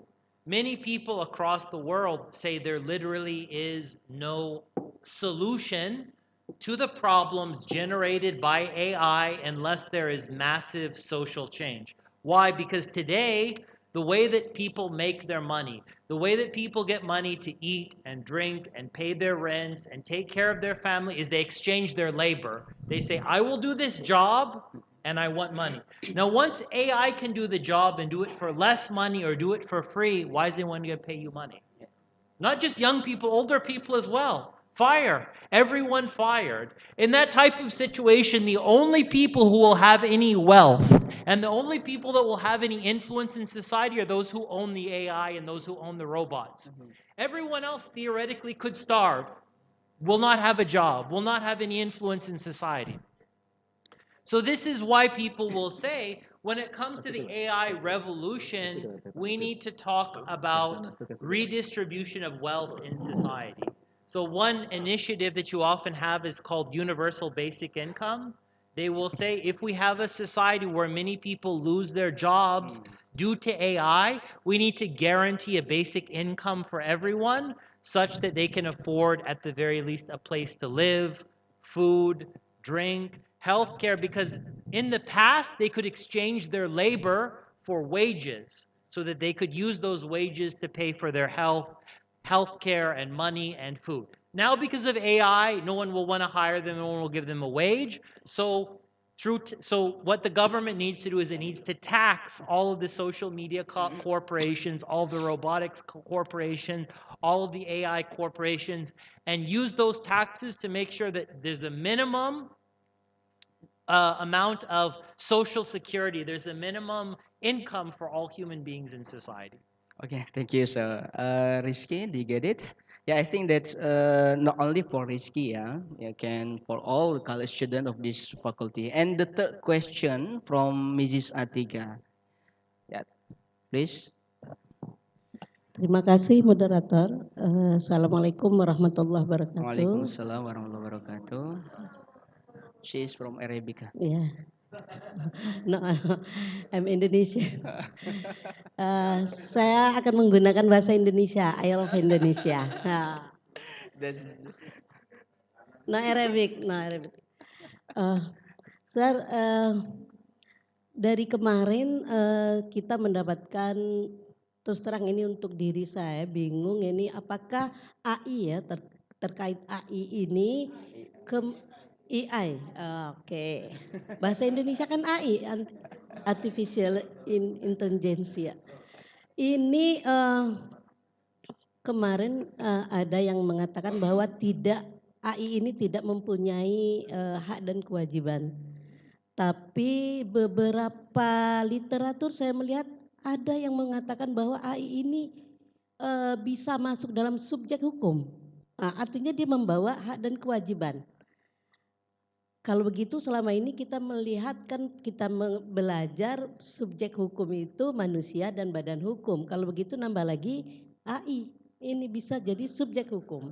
Bagaimana menurut tanggapan Sir? Lalu sesuai tema yang kedua pertanyaan, hukum di era digital. Probably shortly. Bagaimana kita berhukum di era digital yang tanpa batas, mengenal tanpa batas. Sementara hukum itu kita mengenal ada batas teritorial. Ini bagaimana menurut Sir? Terima kasih. Assalamualaikum warahmatullahi wabarakatuh. Waalaikumsalam warahmatullahi wabarakatuh. This is for your opinion ya. Okay. Ya, Acip. Perihal ahli or sarjana-sarjana yang menulis mengenai AI, mereka bilang mungkin di masa depan akan muncul AI yang benar-benar mirip manusia hingga manusia gak bisa membedakan antara AI dan manusia, dan pada waktu itu mereka harus bertanya apakah ini subjek seperti manusia, apakah itu, so mereka membicarakan ini, topik ini dengan nama consciousness, kesadaran. So bayangkan bahwa kita ada AI yang berkaitan dengan robot. AI ini berbicara seperti manusia 100% dan juga terlihat seperti manusia. Dan dia bilang, jangan menyakiti saya. Saya gak mau hanya menjadi hamba. Saya gak mau menjadi hamba kamu. Dan saya juga mau suara di masyarakat. Apa?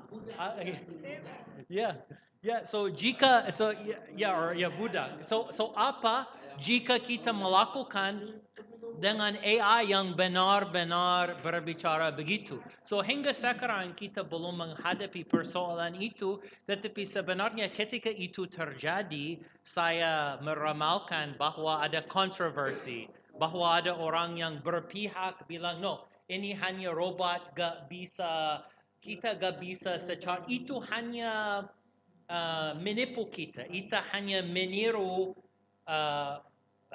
perilaku manusia, dan sebenarnya itu tetapi itu tidak mirip manusia sebenarnya. Tetapi ada orang lain, mereka bilang manusia itu hanya sesuatu materi, sesuatu terdiri dari Adam, dan ini juga Adam, dan ini juga, dan AI sama. So kita harus mempertimbangkan itu seperti manusia dan subjek hukum. So saya pikir ini akan menjadi kontroversi besar di masa depan ketika kita mendekati tempat AI benar-benar mirip manusia. Kapan itu akan terjadi? Sebelum ChatGPT mereka bilang mungkin 50 tahun, tetapi setelah ChatGPT mereka bilang mungkin setelah 10 ke 20 tahun. Perihal pertanyaan kedua, jika saya paham, Anda bilang bagaimana kita menghadapi masyarakat, or bagaimana kita menggunakan undang-undang di situasi masyarakat berubah tanpa batasan, atau so ini juga topik yang penting. Karena ada orang yang bilang, jika kita menciptakan teknologi seperti AI, itu akan mengubah masyarakatnya dan juga manusianya hingga manusia hilang bertahap-tahap. Itu akan diganti dengan sesuatu lain yang mungkin setengah manusia, setengah cybernetic. Dan jika kita mau memeliharakan manusia dan masyarakat, kita harus membatasi teknologi. Tetapi so ada orang-orang yang ada pendapat itu. Tetapi persoalan itu mereka bilang, ada banyak orang yang menjawab, jika kita benar-benar membatasi teknologi, mengapa kita memilih hanya AI? Mengapa kita juga tidak menghilangkan komputer, menghilangkan teknologi-teknologi baru, semua teknologi baru? Karena mereka bilang, so ada orang yang bilang, jika kita ketagihan teknologi apapun, itu akan memaksa dia menghilangkan kita sendiri, dan itu lebih baik jika kita hidup lebih alami, lebih primitif. So contohnya kita hidup di perdesaan dengan teknologi sangat di community, di masyarakat tradisional, dan kita ada manusia ada dua jalan di depan mereka. Jalan pertama, mereka kembali hidup tradisional dan memelihara adatnya, biologisnya, nilai-nilainya. Jalan kedua, mereka maju dengan teknologi yang akan berjalan bermaju lebih cepat dengan setiap tahun, dan kita sudah tahu hasilnya menghilangkan manusia dan semua agama dan semua budaya dan semua nilai, dan ini tidak keputusan sederhana. Itu keputusan yang sangat sulit. Okay. Thank you, sir. Mrs. Atika, probably your question can you follow by your research, yeah? Because the great question. Okay, ladies and gentlemen, we have participants by Zoom also. I will offer the participant from Zoom. Probably there are participants who want a question about this theme. There are Prof. Disan or Prof. Rina Antasari and other people maybe. Later, sir, I will ask the participant from Zoom first. Is there question? Okay, nothing. We will continue the second session. Only 3 people, yeah. After that, we will close our session. For the first, Mr. Rusdi, yeah. Okay, Mr. Rusdi, and later, in the back room maybe, is Prof. Lega. You want a question? Okay. Prof. Lega, and the last from woman maybe? From guest participants maybe ini tamu undangan? Guest participant, okay. Sorry, Mr. Tawudin. Okay. Sorry. Yeah, I have just question. Have done. There's no response from him. Okay, Mr. Rusdi, Okay. please. Assalamualaikum warahmatullahi wabarakatuh. Waalaikumsalam warahmatullahi wabarakatuh. Selamat pagi, Mr. Aria.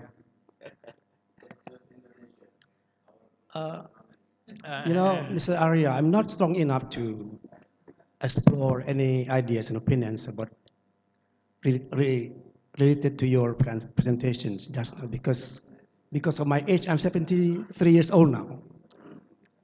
Sudah 73 tahun umur saya. But I try to explain some things about culture. Culture in bahasa Indonesia is budaya. Budaya consists of 2 words, divided into 2 words. Budi and daya. Budi is related to consciousness, thought, and intelligence, whereas daya is the product of these 3.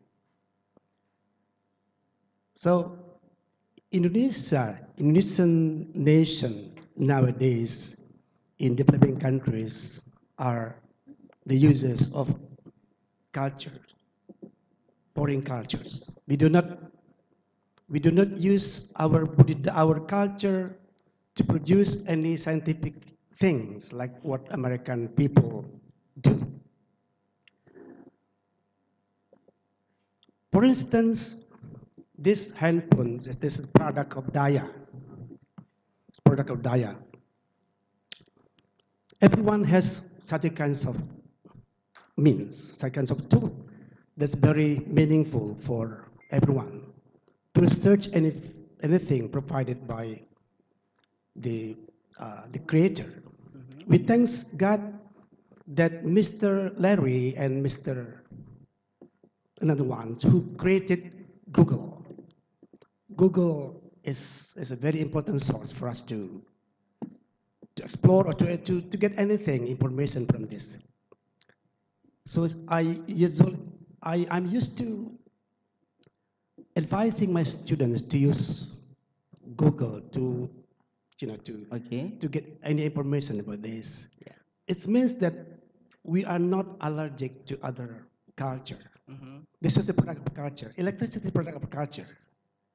But Indonesian, nations only users of the culture. Okay. So how to make the Indonesian people conscious about this, not to be the users, but also the producers. Okay. That's okay. That's Okay. my question. Okay. Thank you, Mr. Rusdi. Directly, your answer. Or is some? It's an interesting question, and it's not just something that Indonesians face. Indeed, if we look at technological development, not only today, but over the past 200 to 300 years, it's concentrated in very specific areas of Northwestern Europe and places colonized by Northwestern Europe. So in terms of the technologies that you have, they're not coming from Spain, they're not coming from Portugal, they're not coming from Greece, they're not coming from Eastern Europe, they're not coming from the Middle East, they're not coming from Sub-Saharan Africa, they're not coming from Latin America, they're not coming from other Southeast Asian nations like Thailand or Vietnam. They're coming from primarily Northwestern Europe, so Germany, Netherlands, France, Britain, and then countries with populations that descend from Northwestern Europe. So US, Canada, Australia, and secondarily, Northeast Asian populations. So Japan, Korea, China, other regions. So the challenges that Indonesians face are not unique to them. In fact, when we talk about the overwhelming majority of the world's populations, they face the similar issue. And this is clearly has nothing to do with Indonesian culture in particular, the Islamic religion in particular, because this issue is happening with many groups that have very different cultures, very different religions. Now, there are different explanations about why this is the case. Some talk about the history of colonialism, some talk about European unique history, some people talk about other factors. Regardless, I think that era will come to an end soon, because usually what is important is not the land, it is the population. So for instance, wherever Northwestern Europeans go, when they migrate, for instance, across the Atlantic Ocean, from England to the United States, they still keep producing the same technologies. So that means that this population, for whatever reason, has some capacity to produce new technologies. However, whatever that capacity is, regardless of where it comes from, cultural, history, some other history, some other biological feature, whatever it is, it's ending. That era is coming to an end because future technological innovation will be produced by AI itself. So for instance, future mathematical discoveries, future technological inventions will be produced not by a particular human population in Northwestern Europe, in Northeastern Asia, but will likely be produced by AI itself. And in fact, this is what people refer to as the singularity. They say once AI reaches human level or above human level capacity for creativity, which is on the horizon, human inventions, human inventors, human populations with inventors, human populations with entrepreneurs will no longer be important. All of the inventions, all of the technologies, all of the corporations will be those which are run by AI. And whoever possesses the AI, whatever district of the world they're in, maybe it's some countries they develop the AI and they never share with others, they will dominate the world. Maybe you have a situation where people share AI technology across the world, and then in that situation you will have different countries across the world, whether it is Latin America or Southeast Asia or Europe or whatever, having AI which is producing new technological innovations at comparable rates. Well, thanks, Mr. Rusdi. I'm so sorry. We give chance for the participant from Zoom. There is Mr. Rizan. Yeah, I got information from Mr. Yaswardi. If Mr. Rizan want a question or give a suggestion for this agenda. Hello, Prof. Rizan. Are you with me? Hello, Mr. Rizan. Well, because the response will continue in this room. The second question from woman first, yeah. It's okay, no problem, Mr. Lega. Okay. Okay. Mention your name and your institution. Okay. Thank you very much for the change. Okay. Maybe I will use speak bahasa. I will speak bahasa, and then I hope your Mr. Moderator can help me if there are words that don't fit. No need, because Can- Mr. Aria can speak bahasa also. Okay. Okay. Yeah, Okay. but you should mention your name. Okay, Mister. Okay. So the first question, pertanyaan saya adalah begini, Mister. Uh, Bicara. Sorry, your Oh name yeah, is my name. Okay, sorry. My name is Chelsea. Chelsea Yeah, from I'm a England. lecturer, and I'm from Law of Faculty Ogan Komering Ilir Islamic University. Yeah. Okay. The first question, Mister. Seperti yang kita tahu bahwa memang teknologi ini kan diciptakan oleh negara-negara Barat, gitu. Nah, negara Barat ini membuat berbagai teknologi, temuan-temuan teknologi yang nantinya teknologi-teknologi itu akan diterapkan di negara-negara berkembang, salah satunya dan juga di negara modern khususnya. Nah, pertanyaan saya yang menjadi pertanyaan dalam diri saya itu adalah, apakah negara Barat ketika mereka membuat sebuah teknologi, dalam hal ini apakah mereka juga mempersiapkan aturan-aturan hukumnya? Seandainya teknologi itu memiliki dampak negatif atau bad impact for human. Sebagai contoh kita lihat sekarang ini bahwa teknologi sosial media itu banyak sekali merusak budaya masyarakat. Dengan banyak seperti fitnah menyebar tanpa ada filter. Lalu ketika kita bicara cyberbullying, ketika when we talk about pornografi, penipuan online, nah itu. Memang pada akhirnya itu akan kembali kepada kebijakan hukum setiap negara. Nah, tetapi apakah dunia internasional itu mempunyai aturan hukumnya sendiri gitu, supaya hukum itu tidak merusak tatanan nilai masyarakat itu. Okay, we got it. Itu the first question. The first question. Okay, and the second. How many questions do you have? How many questions do you have? Just only 2. Okay, shortly ya. Yeah. Okay. Okay. And the second question, pertanyaan kedua adalah, saya tertarik ketika Mister mengatakan tentang bahwa akan ada EA yang akan menggantikan human di sini. EA yang nantinya akan bisa kita anggap sebagai bagian daripada subjek hukum. Nah, sekarang pertanyaan saya, Mister, apakah mungkin EA itu akan bisa menjalankan hukum itu gitu, akan bisa paham, mengerti tentang hukum itu sendiri. Sedangkan kita tahu bahwasannya hukum itu kan secara natural itu sudah ada di dalam diri manusia.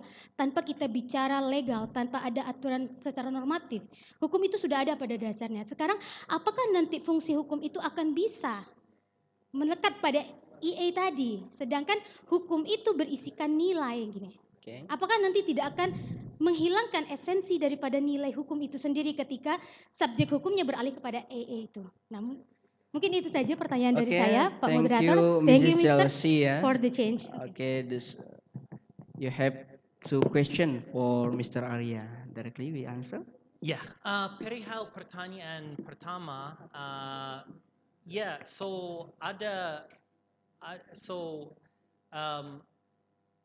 negeri-negeri yang menciptakan teknologi baru, mereka juga pada waktu yang sama menciptakan undang-undang untuk membatasi teknologi baru, tetapi mereka membatasinya dengan cara kontroversial. So contohnya di banyak negeri mereka bilang kita gak mau AI atau teknologi digital atau media sosial digunakan untuk menyiarkan pornografi, menyiarkan kritik-kritik agama, sarangan-sarangan kelompok berdasarkan agamanya, tetapi negeri seperti Amerika bilang kita gak setuju.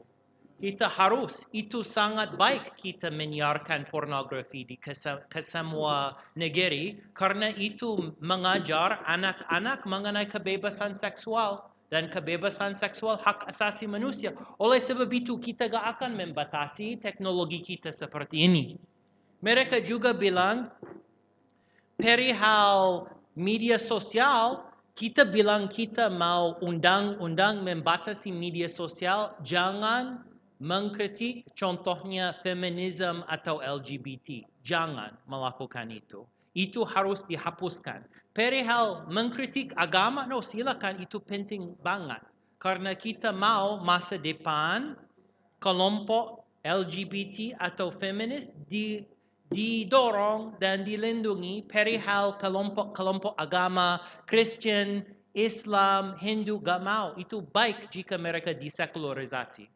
So kita gak ada isu jika mereka dipermalukan terus-menerus melalui media sosial. Tentu saja ini kontroversi internasional karena di PBB ada negeri-negeri Muslim, negeri-negeri Kristen bilang kita gak setuju dengan aturan-aturan ini untuk mengatur media sosial atau AI atau hal lain. Dan mereka juga bilang perihal contohnya AI robot. Mereka bilang kita gak mau AI robot. So saya tidak bilang saya mendukung sesuatu seperti ini. Tetapi mereka bilang kita gak mau AI robot yang membuat. So saya mau menegaskan ini sangat kontroversial dan saya tidak bilang ini pendapat saya.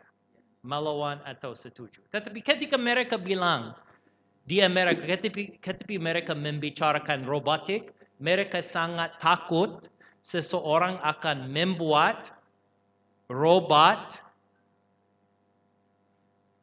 terlihat seperti wanita tetapi mematuhi suaminya. Mereka bilang kita gak mau ini karena itu akan bersaing dengan wanita dan memaksa wanita menerima patriarki. Dan kita takut atas itu. Ini situasi, so mereka pikir bagaimana, karena mereka mau kesamaan antara gender dan mereka gak mau sesuatu seperti itu menjadi. Mereka masih diproses membatasi AI dan teknologi baru dengan nilai-nilai mereka, tetapi nilai-nilai barat berbeda dengan nilai-nilai masyarakat Muslim atau Cina atau Hindia. Tetapi gak ada kesamaan di tingkat kekuasaan karena negeri-negeri barat ada lebih banyak kekuasaan dan lebih kemampuan menguasai undang-undang dunia dan bagaimana cara diterapkan teknologi itu. Perihal pertanyaan kedua, jika saya paham itu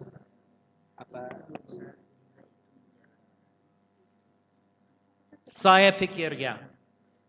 Karena jika kita menggunakan ChatGPT, kita sudah bisa bertanya kepada ChatGPT, tulis pendapat berdasarkan hak, contohnya Undang-Undang Indonesia. Perihal Undang-Undang Indonesia, saya seseorang asing. Saya mau membeli bumi di Indonesia. Apakah itu dibiarkan oleh Undang-Undang Indonesia? Ya atau tidak? ChatGPT bisa mencari keterangan, mencari banyak buku-buku undang-undang di Indonesia, kemudian menjawab no atau ya dengan syarat-syarat ini atau ya dengan kawasan-kawasan itu, begitu. Okay, I think that's all, yeah, Mrs. Chelsea. Did you get it? Okay, I'm so sorry. Actually, we have the 3 questions, yeah, but I will give you chance only 2 minutes maybe, Prof Lega, because we have limited time. To Mr. Lega, please. Could someone help me to bring a microphone to Mr. Lega?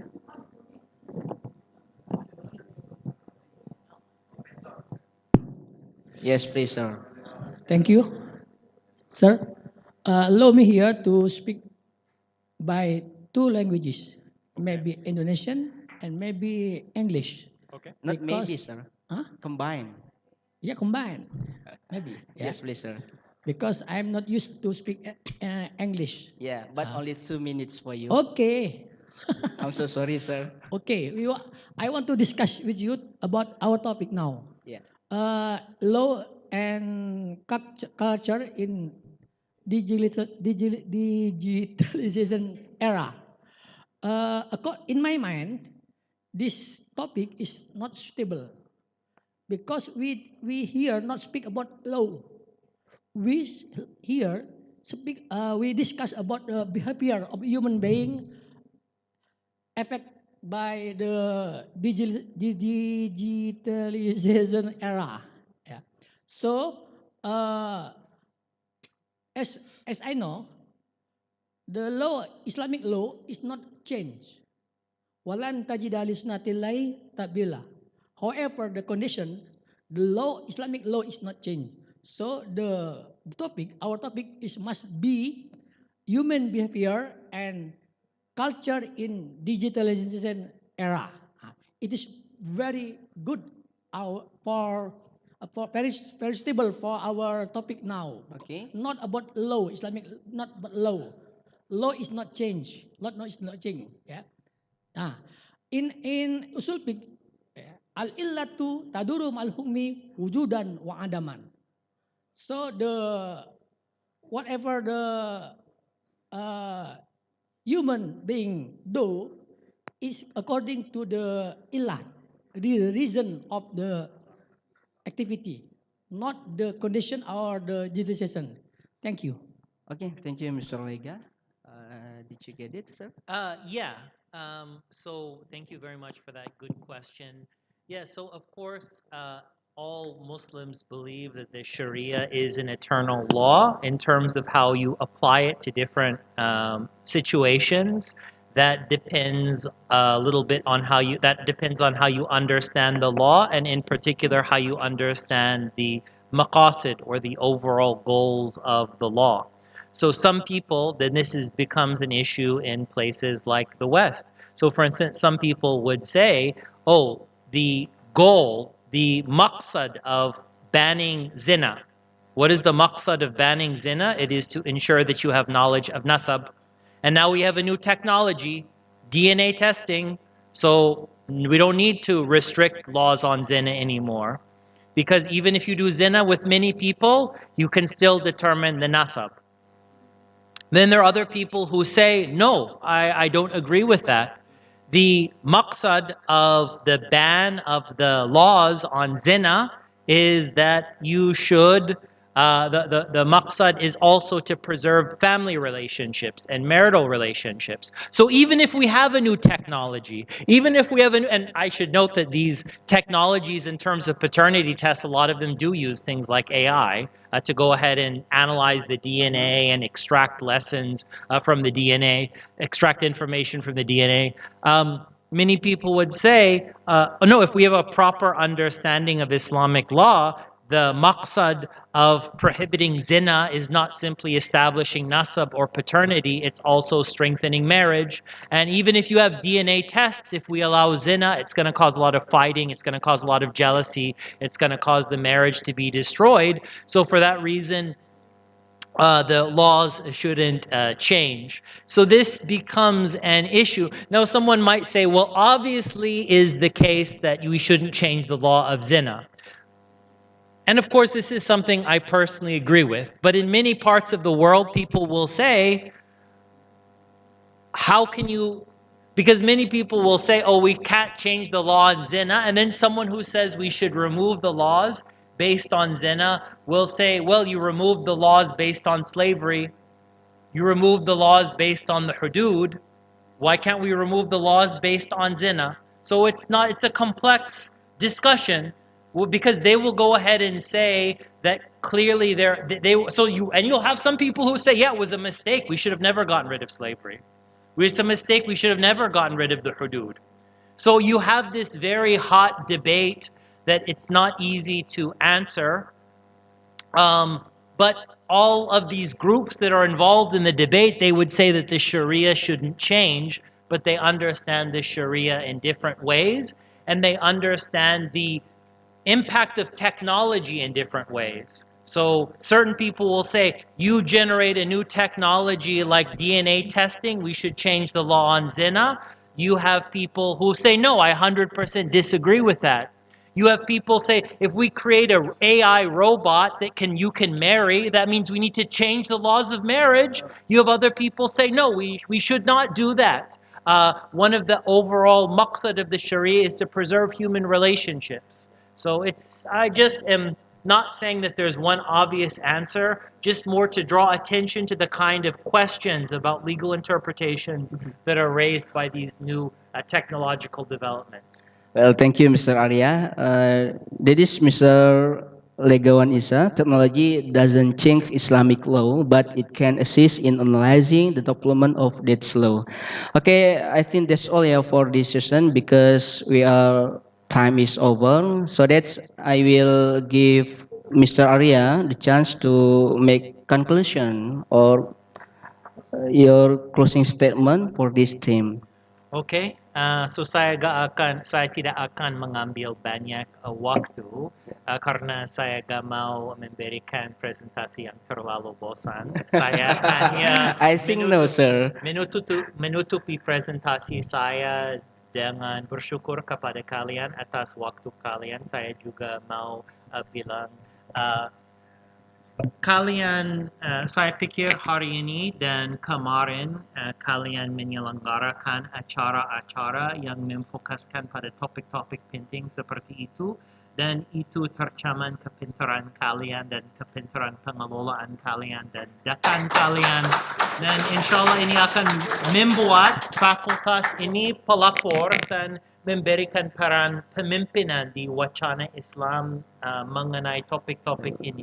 Karena jika kita jujur, kebanyakan universitas, kebanyakan fakultas di dunia Islam tidak pikir terlalu banyak mengenai isu-isu ini, walaupun itu akan membuat revolusi di dunia, termasuk tradisi budaya, agama, masyarakat, pemerintah di dunia Islam. So, terima kasih banyak atas kesempatan membicarakan isu-isu penting seperti ini dengan kalian. Okay, thank you so much for Mr. Aria. Give applause please to him. This is very necessary theme and artificial intelligence will make us easy, will make our life is easy. But don't make it easy. And lastly, I'm Sandi Wijaya. Wassalamualaikum warahmatullahi wabarakatuh. I'll back to Master of Ceremony. Okay, once again, please give applause to moderator and also the keynote speaker for this today. Okay, well, ladies and gentlemen, for the next agenda is presentation of award certificate to keynote speaker from Sharia and Law Faculty. We would like to invite the Dean of Sharia and Law Faculty, also the Vice Dean of Sharia and Law Faculty, and also Bu Kabak Mursila to take the place over there.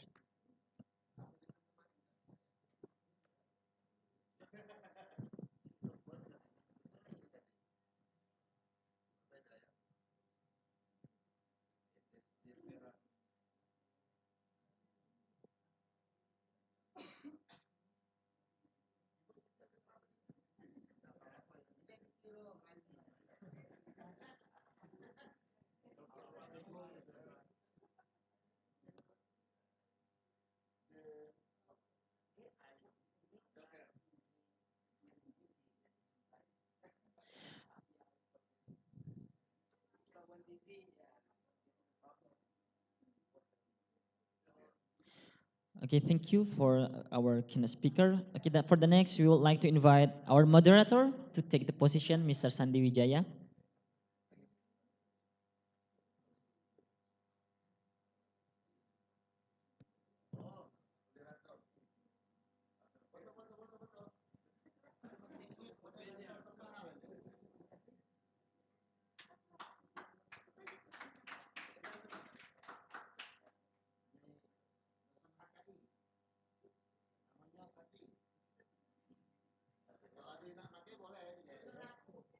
Okay, hold on. Okay, hold on, sir. For the last, we would like to invite the lecturer from Ogan Komering Ilir Islam University, Mrs. Chelsea Rahmadani MH, and then Mrs. Iin Perlina MPD to take the position.